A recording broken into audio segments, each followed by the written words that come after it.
Well, good morning, YouTube. Well, another project while I'm here with the family and hanging out with Mom is this hot water heater. What I did for a solar hot water heater. It's a 7-gallon tank. You can see it's sort of caved in. It's soft plastic. It's PVC, or a soft PVC. It's the same kind of material I used down below in the storage tanks, and it's not made for being pressurized. Originally I did this as a gravity feed, and I drilled a small hole in it so the air could come in and water could go out. That didn't work out so well. It basically, because the way it's set up here, in feed was there, cold water coming in, warm water coming out of here. Every time it sloshed up, so cold water, hot water, it'd slosh up and it just drained down. So I capped that down below. This green wire here, that's a sensor I put in to be able to tell if it gets way too hot. So what I'm going to do is I'm going to replace this with something different. I'm going to hang on to this. I'm going to leave the rack up here because that won't get in the way in case I decide to go back to this. But for now, let me tear this out of here and then I'll show you what I'm going to build.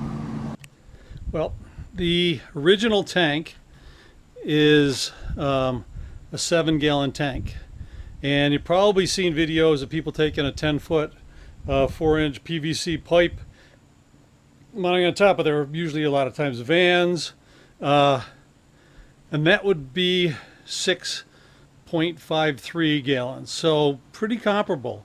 I don't want something going all 10 feet on the bus.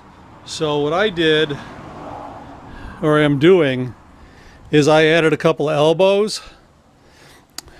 So there's the original tank, and this will hold as much, pretty close, as that tank.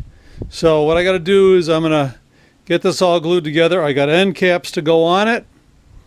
We'll get it all glued together, and then I'm going to paint it flat black. So let me get the glue out and we'll get going on that. There we go, all glued up, and now I'm gonna find a spot to stand it up where I won't get paint all over my sister and brother-in-law's house, and I'm gonna give it a paint most of it, and then I'll let it dry and I'll flip it over and do the rest.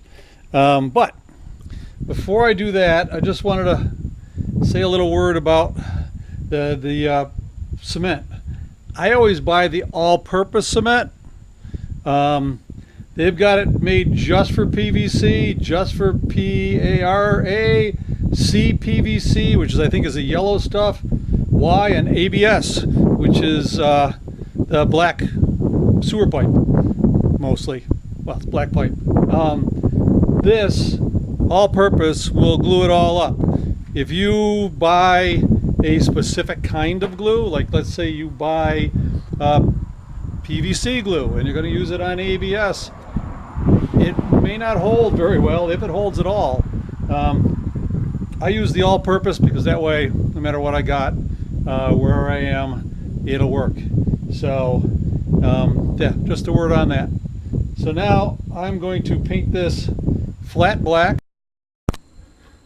Now that these are painted, the plan is on one end I am going to I have to drill a hole and put this in, and this will be the cold water inlet. On the other side I will put one a little higher up, and that will be the hot water outlet. So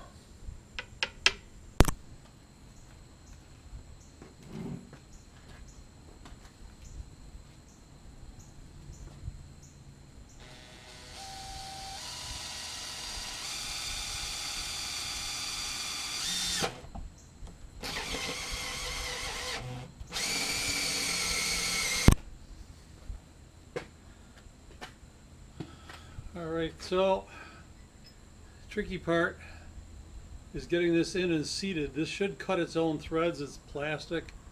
I've done something like this before, and what I'm going to do is I'll get this in here, use a box wrench so I can turn it, and my other hand to keep it straight, and just slowly drive it in. Then I'll put some Teflon tape on it, and I'll take it out, put Teflon tape on, seal it up, do it all over again.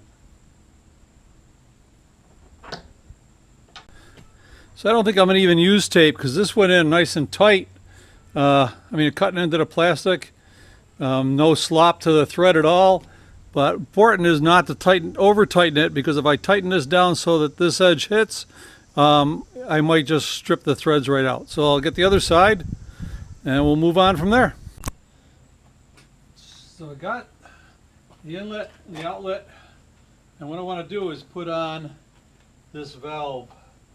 I'm going to put it right here. I'm using this as a bleeder. When I'm filling it up, I can bleed the air, most of the air out, if not all of the air out. But also, if I ever want to drain it, I can open this up.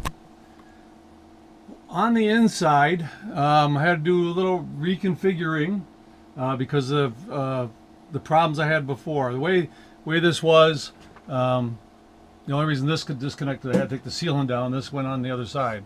So this is the in-feed up to the tank, and then it comes down from the old tank, came down and teed off here, went into the shower head or back there, and it was just bad design on my part. So what I'm doing now is I am putting in,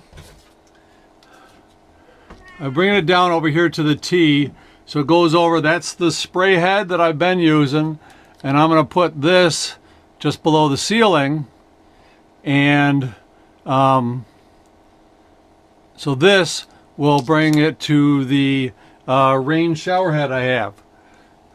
So I'll have an option. I'll be able to, this will just basically isolate the tank over here so that in case something happens up there, I'm not just pumping water out. For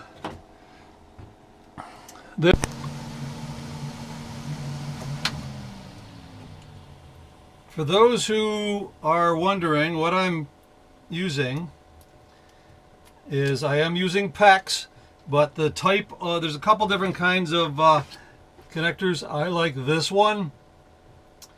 There's a one that's a copper ring, I think, that crimps down. But on this one, I'm trying to come up with ideas of how to attach this whole thing to the roof.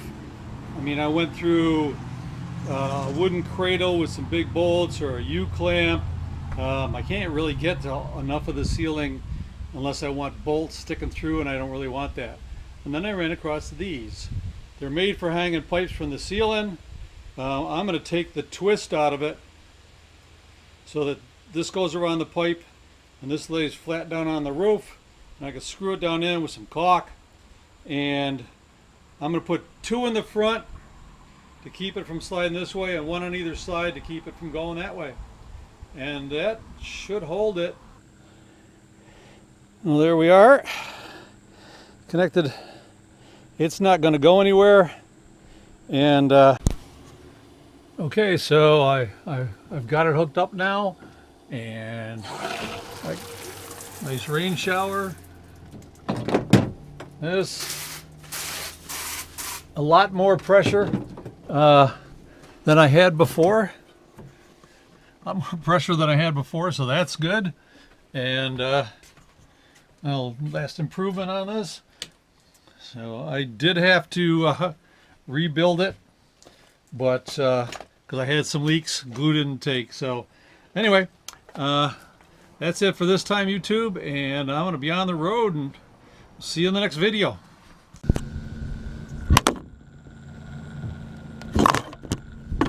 Stop falling over. Stay.